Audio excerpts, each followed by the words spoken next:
Hello மக்களே, சிந்து பைரவி அடுத்து என்ன நடக்க போகுதுன்றதை இந்த ஒரு வீடியோவில் ஒரு குட்டி ப்ரெமோவாக பார்க்கலாம் வாங்க. அதுக்கு முன்னாடி நீங்கள் நம்மளோட சேனலுக்கு இதை ஃபஸ்ட் டைம் வரதா இருந்தால் நம்மளோட சேனல் நீங்கள் சப்ஸ்கிரைபர் பண்ணிக்கோங்க, பக்கத்தில் பெல் ஐக்கானையும் கிளிக் பண்ணிக்கோங்க. வாங்க வீடியோக்குள்ளே போகலாம்.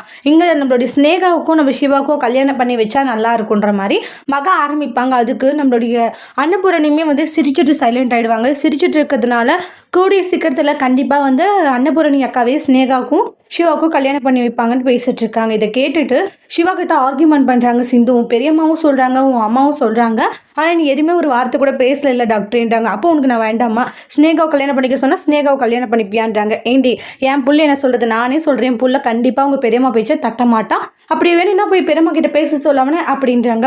கண்டிப்பாக அவங்க கல்யாணம் பண்ணிப்பான் ஸ்னேகாவன்னு சொல்லுவாங்க.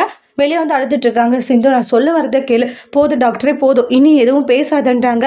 உன் பெரியம்மா என்ன சொன்னாலும் கேட்ப இல்லை, அப்போ எதுக்கு என்கிட்ட பேசிட்டு இருக்கணுவாங்க. போதும் நிப்பாட்டு சிந்து, இங்கே பாரு, நானும் உன்னை கல்யாணம் பண்ணேன், நீயா தானே இந்த மாதிரி போய் சொல்லி திருட்டு தனமாக கல்யாணம் பண்ண, அப்படி இருக்கும்போது நான் எப்படி உன் கூட வாழ முடியும், பெரியம்மா சொல்கிறது தானே கேட்க முடியும்னு சொல்லவும் சிந்து இதை கேட்டு என்னுடைய வாழ்க்கை எப்படி தக்க வச்சுக்கணும்னு எனக்கு தெரியுன்ற மாதிரி சிந்து முடிவெடுக்கிறாங்க.